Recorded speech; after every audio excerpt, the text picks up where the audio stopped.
Ingat, karamah itu artinya keajaiban dunia. Keajaiban dunia itu ada 3. Pertama, mukjizat, dan itu hanya dimiliki para nabi dan rasul. Yang kedua, karamah, dan itu dimiliki para wali-wali Allah dari kalangan para ulama dan orang-orang saleh. Dan yang ketiga, sihir, dan inilah yang dimiliki oleh dukun-dukun, bomo dan yang sejenisnya. Lah, Imam Nawawi mengakui banyaknya karamah yang ada pada Syekh Abdul Qadir Jailani. Bahkan ini pun dikatakan oleh Iz bin Abdissalam, innahu lam tatawa tara karamatu ahadin minal masyayikh illa Syekh Abdul Qadir Jailani, fa inna karamatihi nukilat bitawatur. Tidak ada satupun berita yang masyhur dari para ulama dari karamah-karamah para masyayikh yang lebih masyhur, yang banyak diceritakan manusia melebihi karamahnya Syekh Abdul Qadir Jailani. Itu pengakuan ulama besar Al-Izz bin Abdissalam itu. Bahkan Imam Zahabi memuji luar biasa. Ingat, kalau sudah Imam Zahabi yang bicara, berarti orang ini bukan kaleng-kaleng. Orang ini orang betul, ya. Kata Imam Zahabi rahimahullahu ta'ala ketika mensifati Syekh Abdul Qadir Jailani, dia mengatakan Asy-Syaikhul Imam Al-Alim Az-Zahid Al-Arif Al-Qudwatu Syekhul Islam Alamul Awliya Muhyiddin Abu Muhammad Abdul Qadir Ibn Abi Saleh Abdullah Al-Jailani rahimahullahu ta'ala.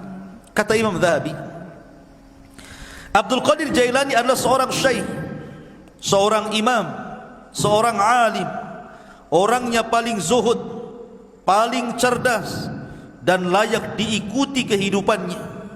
Dan dia Syekhul Islam, dan dia memiliki alamat wali-wali Allah, Muhyiddin, penghidup agama. Kunyahnya Abu Muhammad Abdul Qadir Al-Jailani rahimahullahu ta'ala. Kemudian juga dikatakan oleh Al-Hafidh Ibnu Hajar Al-Asqalani, kana Syekhu Abdul Qadir Jailani mutamassikan biqawanini syari'ati yad'u ilaiha ila akhir qawlihi Ibnu Hajar. Jadi Ibnu Hajar Al-Asqalani sampai mengatakan dia adalah Syekh Abdul Qadir Al-Jailani, orang yang paling berpegang dengan undang-undang syariat. Bahkan dikatakan oleh Al-Imam Ibnu Qudamah Al-Maqdisi, ma'ruf Ibnu Qudamah, dia mengatakan dakhalna bi Baghdad sanata 61 wa 500. Aku masuk ke Baghdad pada tahun 561 Hijriah. Fa idza Syekh Abdul Qadir Jailani biha intahat ilaiha biha ilman wa amalan wa halan wastifta'an. Ternyata semua ilmu orang-orang Baghdad, amalan orang-orang Baghdad, fatwa orang-orang Baghdad kembali kepada Syekh Abdul Qadir Jailani. Lihat pujian yang luar biasa. Bahkan Ibnu Katsir juga memuji beliau dan mengatakan kana fihi tazahhada katsir. Beliau adalah orang yang memiliki sifat zuhud yang banyak. Dan banyak lagi tidak perlu saya bacakan pujian-pujiannya, nanti habis waktunya hanya untuk memuji beliau saja. Taib, kita masuk dalam beberapa kisah yang menakjubkan dari Al-Imam Abdul Qadir Al-Jailani rahimahullahu ta'ala. Syekh Abdul Qadir Jailani adalah orang yang sangat produktif, banyak karyanya. Di antaranya dia mengarang kitab Ighatsatul Arifin wa Ghayatu Minal Wasilin, kemudian Adabus Suluk, kemudian Tuhfatul Muttaqin wa Sabilul Arifin, kemudian juga yang paling dikenal kitabnya adalah Gunyah li Talibi Tariqil Haq.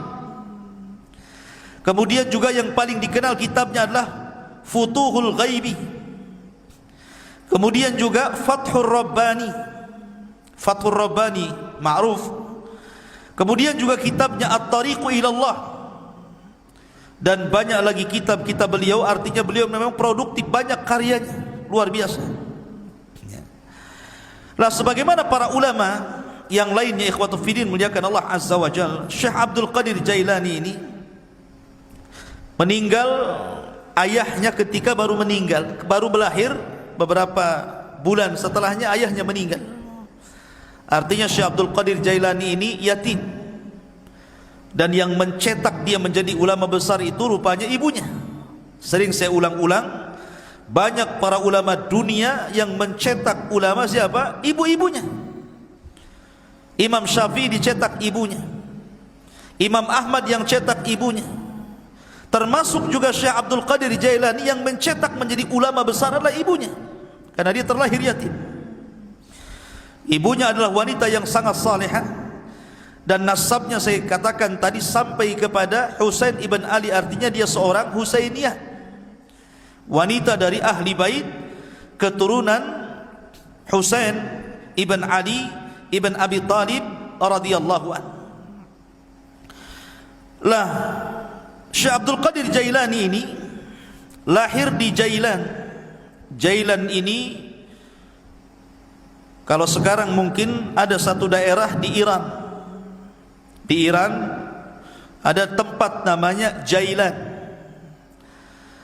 Maka Syekh Abdul Qadir Jailani dinisbahkan kepada daerah kelahirannya Jailan.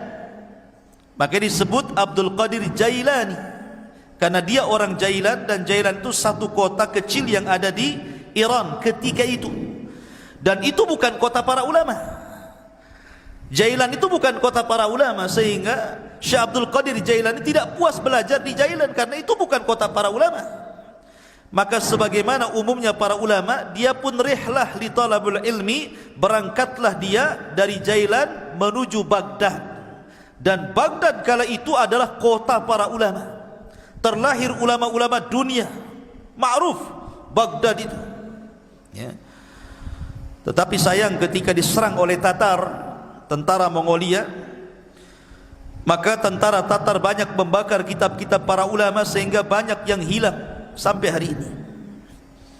Keganasan Mongolia ketika menyerang Tatar di zaman Syekhul Islam Ibnu Taimiyah rahimahullahu taala. Walaupun ketika Abdul Qadir Jailani hidup di zaman Khalifah Abbasiyah, dan ketika itu memang kondisinya sangat memprihatinkan karena banyak terjadi huru peperangan, di mana orang-orang Antokiyah, orang-orang Sadibi itu, orang-orang Nasrani menyerang kaum muslimin, dan ribuan kaum muslimin banyak meninggal dunia. Memang banyak kekacauan di zaman itu. Tetapi walaupun demikian, Baghdad itu masih negara atau kota yang sangat dicintai para thalabatul ilmi karena masih banyak ulama yang hidup di situ. Salah satunya adalah tujuan safarnya Syekh Abdul Qadir Al-Jailani rahimahullahu taala ketika usianya 18 tahun. Kemudian dia safar dari Jailan menuju Baghdad, dan dia belajar di rantau selama 33 tahun baru pulang, ya. Anda bisa bayangkan, besar-besar di jalan tuh, tua-tua di jalan ya.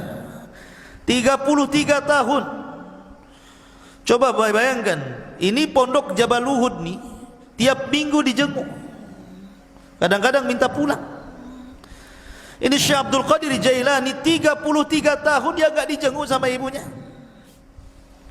Betul-betul setelah dia menguasai seluruh funun ilmu, baru dia pulang menjadi Syekh Baghdad, diakui keilmuannya. Makanya salah satu syarat talabul ilmi kata Imam Syafi'i, tuluz zaman, lamanya waktu. Karena ilmu itu bukan ta'ammul tapi ta'allum. Bukan ta'ammul, bukan dipikirkan tiba-tiba dapat ilmu yang disebut dengan laduni, bukan, tapi dengan cara belajar. Salah satunya diperlukan tuluz zaman, panjangnya waktu. Maka Syekh Abdul Qadir Jailani belajar 33 tahun, menguasai akidah, fikih, usul, mustalah, hadis, macam-macam dikuasai. Makanya kemudian tadi disebutkan oleh Imam Zahabi, bahwa dia adalah Syekhul Islam karena dia bidang semua ilmu syariat. Ma'asyiral muslimin, ada cerita yang menarik. Di sini mulai ceritanya nih. Ketika Syekh Abdul Qadir Jailani hendak berangkat safar dari Jailan menuju Baghdad, ibunya memberikan bekal 40 dirham. Besar 40 dirham, ikhwan. Arba'ina dirhaman itu besar, karena 1 dirham itu 4 gram emas lebih ya, 1 dirham itu. Kalau 1 gramnya itu anggaplah 1 juta, berarti 1 dirham itu 4 juta kali 40, kan begitu ya, kan besar, lumayan kan. Ibunya memesankan kepada Syekh Abdul Qadir Jailani, la taqdzib ala ahad, la taqdzib ala ahad, jangan kau berdusta kepada siapapun, jadi anak yang jujur. Dipegang itu wasiat ibunya itu. Berangkat dia dari Jailan menuju Baghdad. Allah takdirkan ketika dia bersama rombongan dengan orang-orang lain yang menuju Baghdad, tah bersama para pedagang, pokoknya rombongan gitu ya, bersama yang lainnya, Allah takdirkan di tengah jalan dirampok. Datang para perampok ini, perompak padang pasir ini. Ya, bukan bajak laut, bajak padang pasir. Ya, karena di padang pasir kan itu.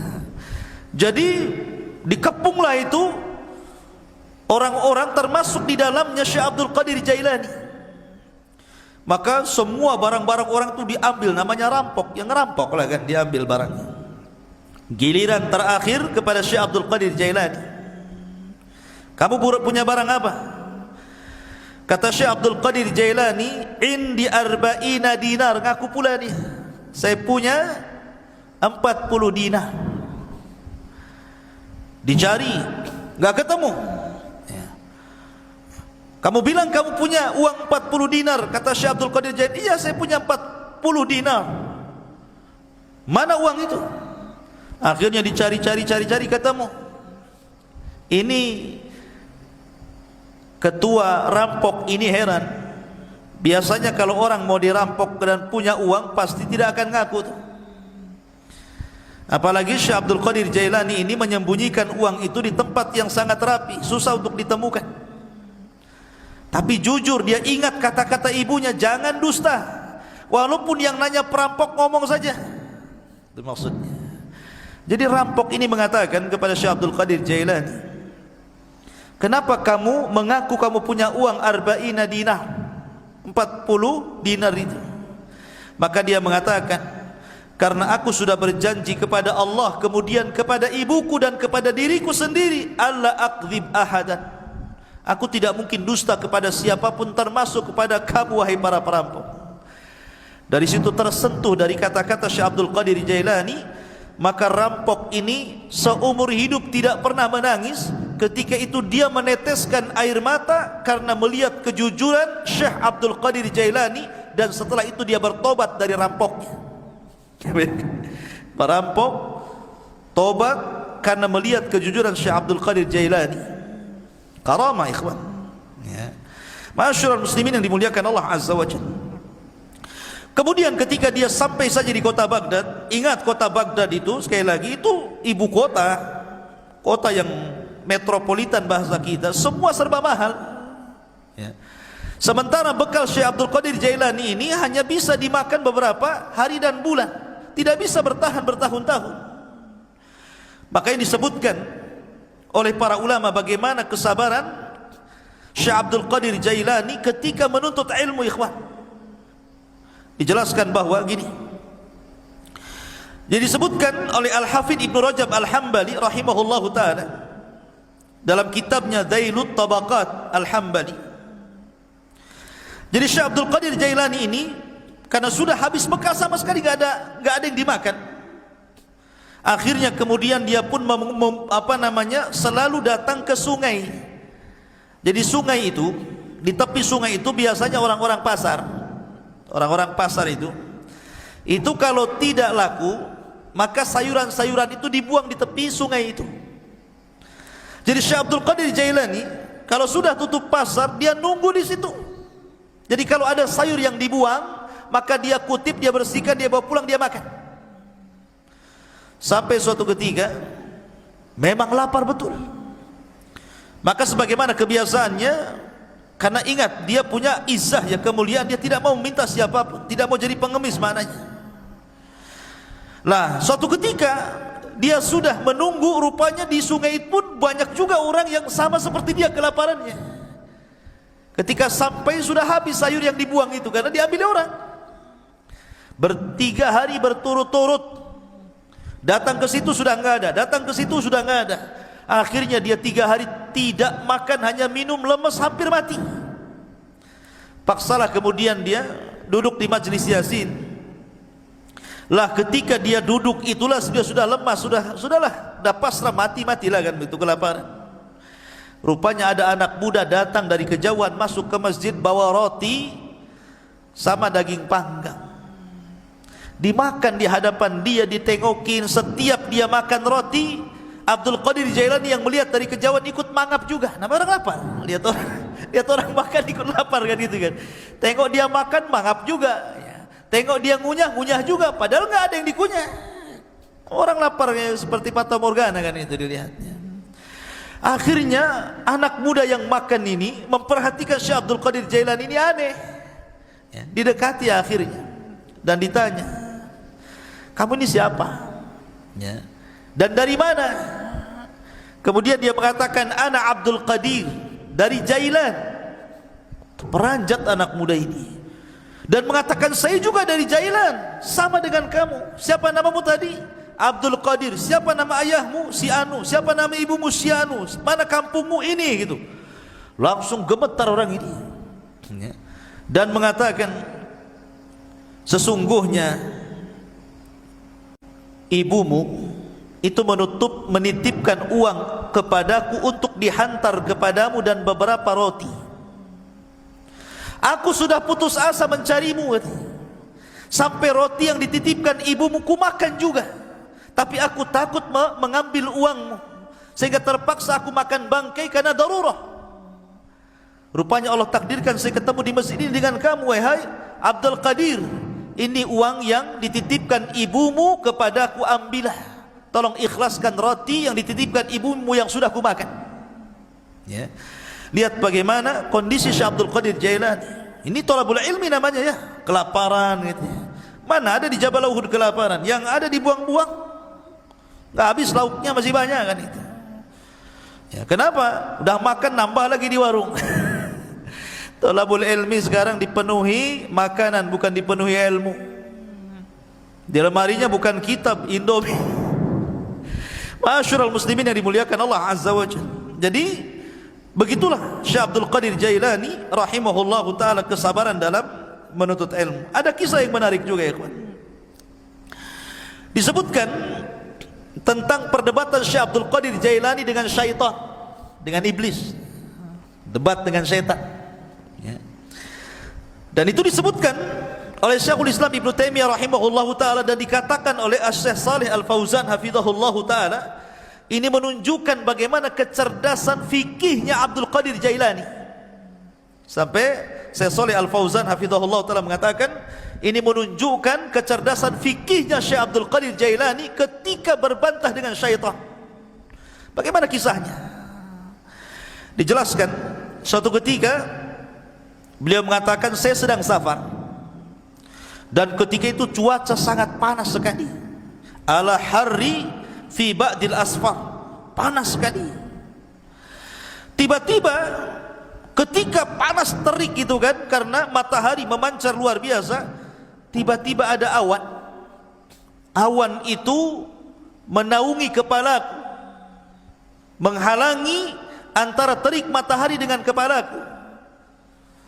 Dari situlah tiba-tiba dari awan hitam yang menaungi diriku, kata Syekh Abdul Qadir Jailani, nada munadin, tiba-tiba ada yang menyeru dari langit sana, ada yang menyeru dan mengatakan, ya Abdul Qadir, ana rabbuk. Wahai Abdul Qadir Jailani, saya adalah Rabbmu. Maka Syekh Abdul Qadir Jailani rafa'a ra'sah, melihat ke langit dan mengatakan, antallah la ilaha illahu. Apakah engkau adalah Allah yang tidak ada sembahan berhak disembah kecuali Dia? Maka kemudian suara itu ada lagi di langit dan mengatakan, ana rabbuk, saya Tuhanmu, ana rabbuk, saya Tuhanmu. Syekh Abdul Qadir Jailani mendengarkan sampai akhirnya, setelah dia mengatakan ana rabbuk wa qad ahlaltu laka ma haramtu alaika ya Abdul Qadir, saya Tuhan wahai Abdul Qadir, aku telah halalkan yang sebelumnya kuharamkan kepadamu. Maknanya semua manusia haram melakukan ini, kau halal. Semua manusia haram memakan khamar, kau halal. Semua haram berzinah, kau halal. Pokoknya seperti itu. Tiba-tiba Syekh Abdul Qadir Jailani mendengar kata-kata, aku sudah menghalalkan kepadamu yang diharamkan aku kepada selainmu. Maka dia mengatakan, kadzabta ya aduwallah, kadzabta ya aduwallah, dusta engkau wahai musuh Allah. Bal anta syaitan, engkau bukan Tuhan, engkau adalah syaitan. Fatamazzaqat tilkas sahab, tiba-tiba awan hitam itu langsung berpecah, menyebar, ya. Lah dari situlah tiba-tiba kemudian muncul lagi suara dan mengatakan, ya Abdul Qadir, najauta minni bifiqhika fi dini, wahai Abdul Qadir, engkau sudah selamat, ya. Najauta minni, engkau selamat dariku dengan kecerdasan fikihmu dalam agamamu. Laqad fatantu bihadal hilah qablaka sab'ina rajulan, sungguh sebelum itu, kata syaitan, aku sudah menguji 70 orang semisal kamu dari kalangan para ulama, kalangan zuhad, dan mereka terkena fitnahku kecuali kamu, katanya, ya. Lihat bagaimana Syekh Abdul Qadir Jailani mengatakan apa? Tidak mungkin. Kenapa? Kenapa Syekh Abdul Qadir Jailani mengatakan kadzabta, dusta kamu? Karena kata Syekh Abdul Qadir Jailani, ketika ditanya, maka dia mengatakan, araftu annahu syaitan. Kenapa aku tahu dia syaitan? Karena ketika dia mengatakan aku halalkan kepadamu yang kuharamkan kepada selainmu, maka dia mengatakan, li anna ba'da Rasulillah sallallahu alaihi wasallam la tahlila wa la tahrim, tidak ada yang berhak menghalalkan dan tidak ada yang berhak mengharamkan setelah Nabi sallallahu alaihi wasallam. Bagaimana mungkin kalau kemudian dalam dunia tarekat, ya, di mana orang itu kalau sudah tingkatan makrifat sampai meyakini adanya hululiyah, manunggale Gusti, itu ya, bahwa Allah itu betul-betul menyatu dengan badan, tiba-tiba kemudian seseorang boleh tidak melaksanakan sholat, boleh meninggalkan zakat, boleh meninggalkan puasa, boleh tidak haji, karena alasannya Tuhan sudah menyatu, ana anta anta ana, bahasanya. Saya kamu, kamu saya, katanya. Bingung dia, mana saya, mana Tuhan, karena menyatu masalahnya, ya. Makanya terkadang makin makrifat itu bukan makin baik, makin bejat, kan begitu. Karena dia meninggalkan sholat, dia meninggalkan apapun. Ketika ditanya, kenapa anda tidak sholat? Siapa bilang saya tidak sholat? Bukankah Allah yang mengatakan, innas salata li dzikri, sholat itu untuk mengingat diriku. Jadi kalau aku sudah ingat Allah, aku sudah sholat, katanya, kan? Karena sholat itu untuk mengingat diriku. Apalagi kemudian Allah berfirman, u'budullaha hatta ya'tiyakal yakin, sembahlah Allah sampai yakin. Aku sudah yakin, ngapain aku nyembah, katanya, kan? Nah, kan kacau nih kalau sudah Quran dipelintir-pelintir. Padahal yang dimaksud sembahlah Allah sampai yakin, maksudnya sampai ajal. Yakin di sini maknanya ajal, kata Imam Ibnu Katsir rahimahullahu taala dan ahli tafsir yang lainnya. Sembah Allah sampai mati, bukan sampai yakin. Artinya kalau sudah yakin tidak perlu sembah, gitu ya. Nah, itu kebelinger tuh. Ma'asyiral muslimin, jadi Syekh Abdul Qadir Jailani mengatakan apa? Dia mengatakan bahwa setelah Rasul tidak ada yang menghalalkan, tidak ada yang mengharamkan.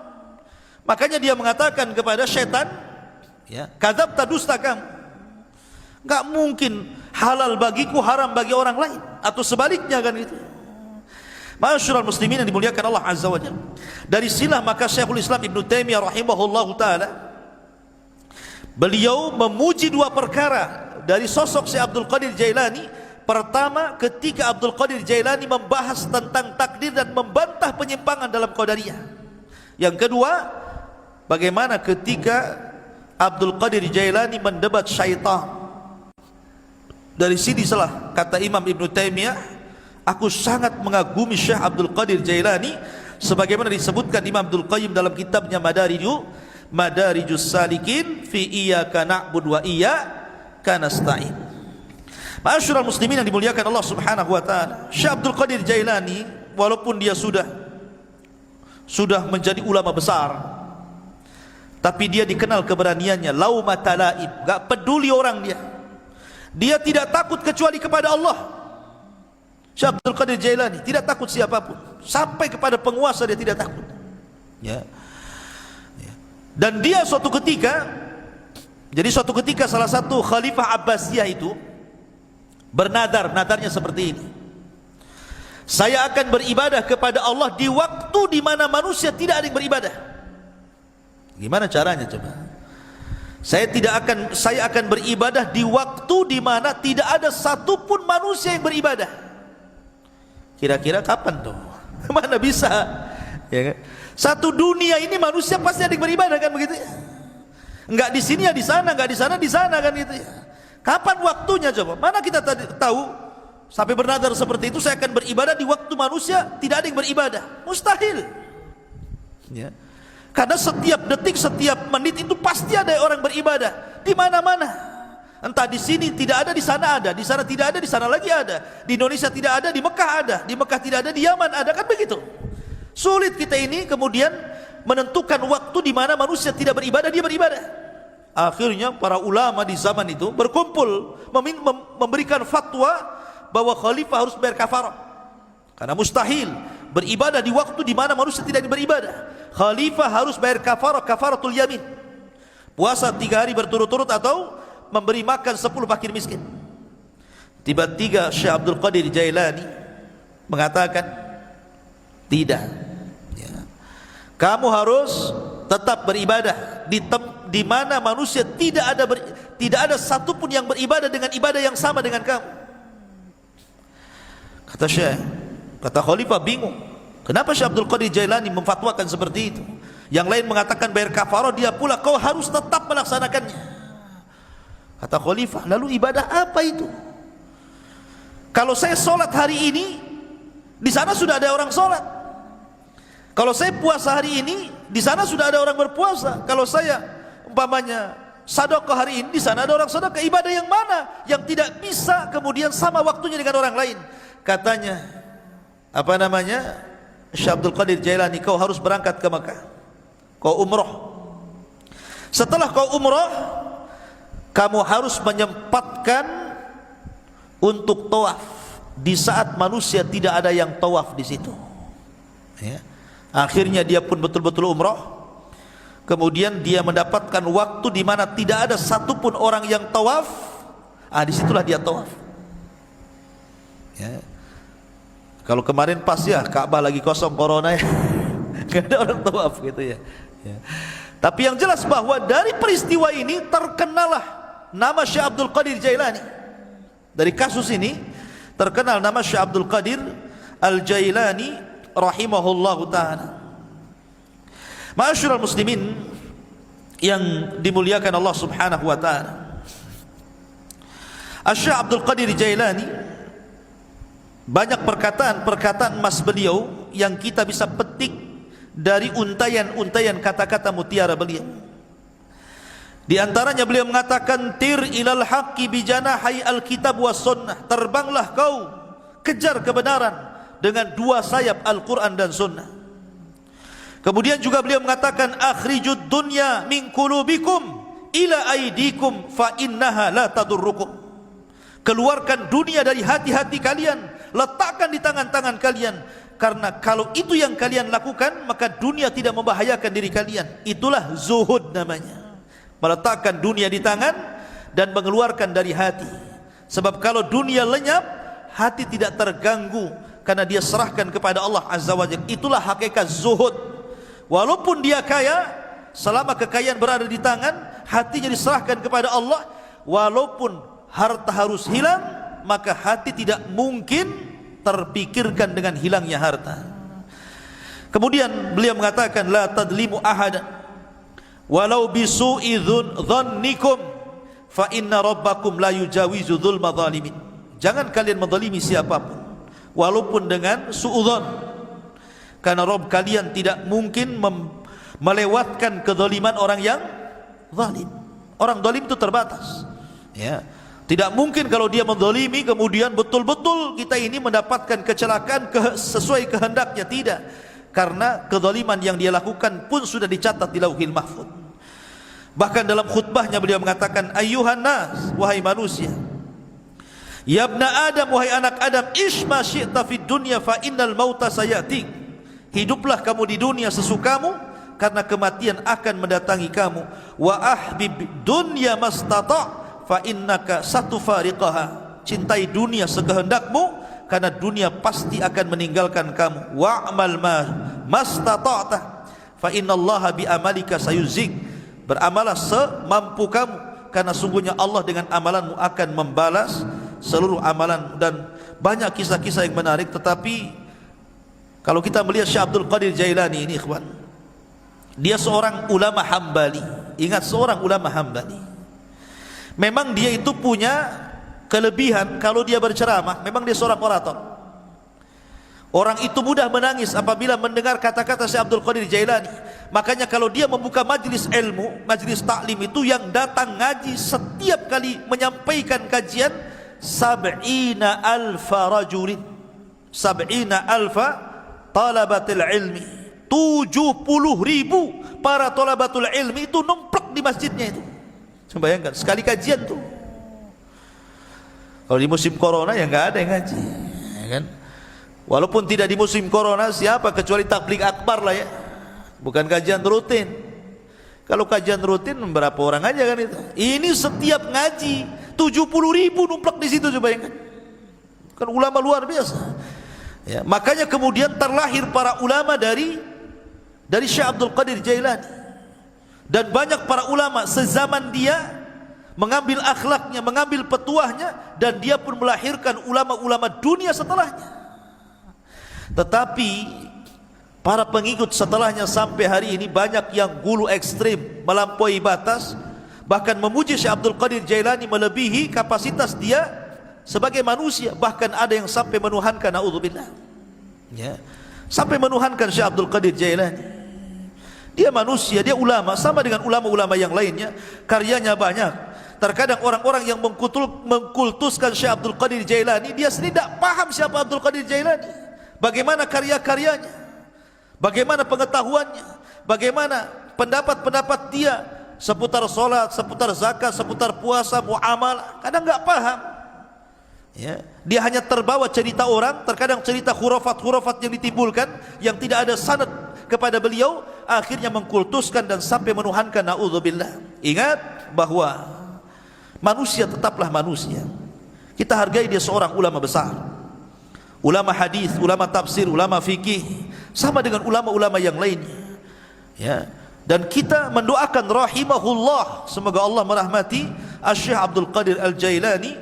Apalagi nasab beliau memang dua-duanya keturunan Hasan dan Husain, dari jalur bapaknya Hasan dan dari jalur ibunya adalah Husain. Dan kita tidak menafikan banyaknya karamah dari Syekh Abdul Qadir Jailani.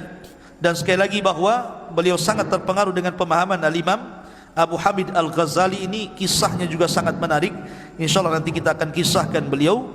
Dan beliau adalah salah satu guru juga dari Syekh Abdul Qadir Al-Jailani rahimahullahu ta'ala. Subhanakallah bihamdika, asyhadu an la ilaha illa anta, astaghfiruka wa atubu ilaik. Allahu ta'ala. Assalamualaikum.